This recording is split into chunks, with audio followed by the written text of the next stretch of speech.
Gentlemen, on behalf of the City of Leicester, it's a real privilege to be able to welcome Lord Coe to the area today. The County Council invested last year to protect as much as we could of the network of the School Sport Partnership. I'm happy to give notice that I'll be asking the County Council to invest further in the legacy programme.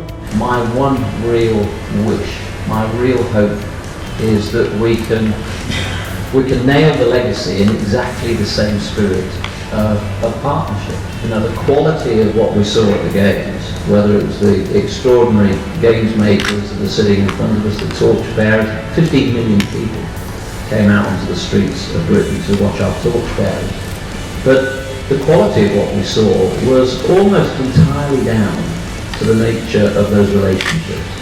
You know, partnerships, people, organisations came together that have never really come together before. The first big legacy, whether it's in sport, whether it's spiritual, whether it's getting all these wonderful games makers back into volunteering in local clubs, whether it's, you know, the inspiration that the Torchbearers have had in their own local communities. You know, they got selected because of what they'd already done. Whether it's about getting more young people into sport, and I don't think I could be in any town anywhere in the country that would understand that concept, or in a region that would understand that concept better than the inspirational power that rugby players and footballers and cricketers and athletes have on local communities.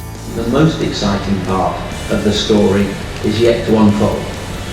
And if what I've witnessed this morning is just a small part of that story, then we are in great shape going forward. The challenge was always going to be legacy. It was never going to fall into our lap simply because we sort of thought happy thoughts about it. I think there were lots of things that we did in the Organising Committee, but most appropriately we did in local communities. And actually, the further I went from London, the greater the level of creativity I witnessed. And so let me just put on record my thanks to all of you. We could not have done this without you.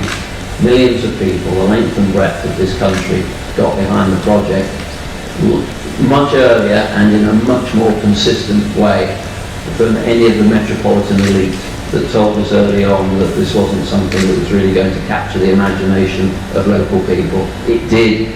You're here to tell the story, but crucially, you're here to bring to fruition all the things that we've already achieved. If it's down to you, I know we're in great shape.